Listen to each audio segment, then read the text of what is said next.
네.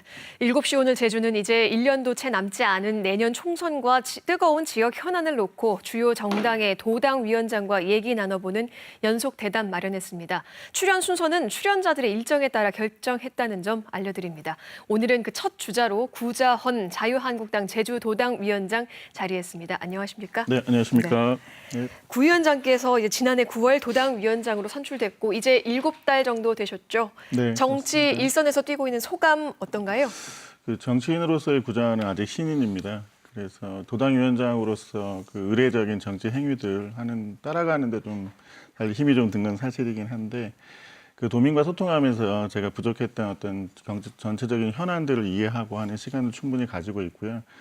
다만 좀 다양스러운 거는 제가 정치 입문할 때 자유한국당의 지지율이 좀 바닥이었거든요. 네. 근데 그래서 걱정하는 목소리가 많았는데 현재는 좀 격려의 목소리를 많이 들려주고 있고 그런 점에서 좀 보람도 좀 느끼고 있고요. 또 좀 힘을 좀 내고 있습니다. 예. 힘을 받아서일까요? 내년 총선에 이 구 위원장의 출마가 유력하게 거론되고 있는데요. 출마 결심 선 건가요? 네, 사실 이런 질문 많이 받았는데요. 저는 확실히 출마할 거로 이제 결심하고 있고 제 마음속에는 2020년 4월 15일 D-Day 시기가 들어 있습니다. 네, D-Day 시계가 들어있다고 하셨는데 예. 총선이 이제 뭐 1년도 채 남지 않았고 내년 총선 전망에 대해서는 좀 어떻게 보고 계신가요?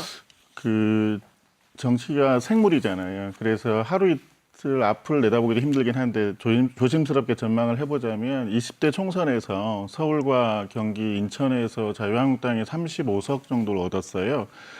그 외에 그 전통적 지지 기반을 갖고 있는 호남이나 영남의 경우에는 20대와 21대가 큰 차이가 없을 것으로 보고 있고요.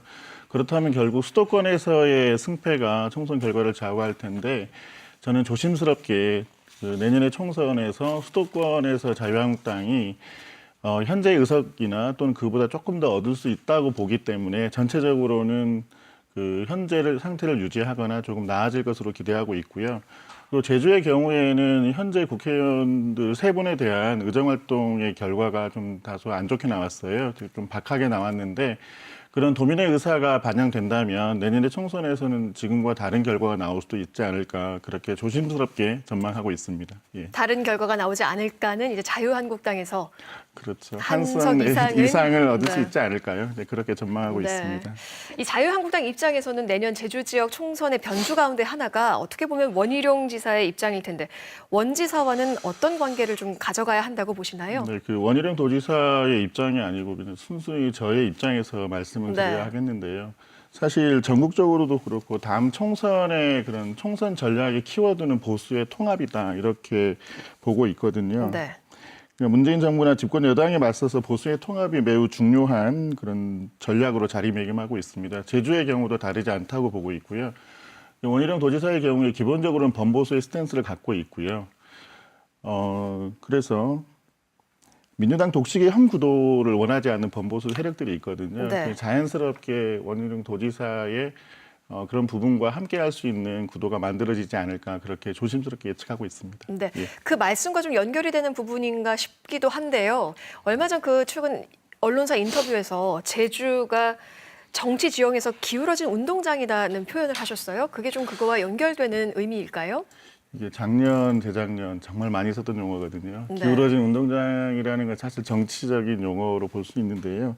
민주주의의 원리 중에 하나가 견제와 균형의 원리인데 제주도 의회의 경우에 뭐 말할 것도 없고요. 제주 지역 현안에 대해서 그리고 어떤 제주의 발전 방향과 비전에 대해서는 도민의 자유로운 여러 가지 다양한 의견들이 존재하는데 그런 의견들을 모아서 중앙에 그 국회에서 좀 반영시키는 그런 부분에 대해서 균형 있는 그런 목소리가 전달되지 않고 있다. 그런 면에서 기울어진 운동장이 아닌가 이렇게 보고 있습니다. 네, 기울어진 운동장. 예를 들면 좀 어떤 부분에서 좀 그걸 강하게 느끼셨을까요? 최근에 그 4.3 특별법 개정과 관련해서인데요.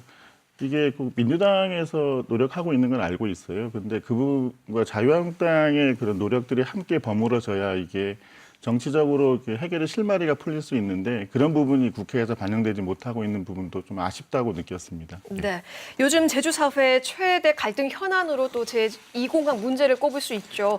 여기에 대해서는 어떤 해법을 갖고 계신가요? 그러니까 개발과 보전의 갈등이 상당히 오랜 기간 지속되는 게 민주주의의 원리상 당연하다고 볼 수 있는데요. 저는 최근에 민주당 의원들의 정치 행위가 좀 매우 실망스럽다라고 보고 있습니다. 네. 그 집권 여당의 국회의원으로서 정부의 국책 사업이잖아요. 이 부분에 대해서는 좀 책임 있는 정치적 자세를 견지해야 한다 이렇게 보고 있는데 그 최근에 당정청 협의를 통해서 그 검토위원회를 2개월 연장하는 부분과 함께 그 도민들의 의견을 모아오면 국토부에서 정책 그런 결정 방향에 대해서 대폭 반영하겠다 이런 얘기를 했는데요. 사실은 그 부분이 그 제2공항을 추진할 것이냐 말 것이냐에 대한 부분이 아니라 제주의 현안 그 목소리를 그런 게 뭐 보상 문제라든가 네. 그런 부분을 반영하겠다는 뜻인데 그게 마치 추진을 할 것이냐 말 것이냐까지 반영하겠다는 그런 그거죠. 부분으로 네. 들려서 네. 그 부분은 새로운 갈등을 유발하고 있다 이렇게 보고 있습니다. 네. 예. 벌써 또 마칠 시간입니다. 내일은 정의당 도당 김대원 위원장과 대담 이어가겠습니다. 오늘 나와주셔서 고맙습니다. 네, 고맙습니다.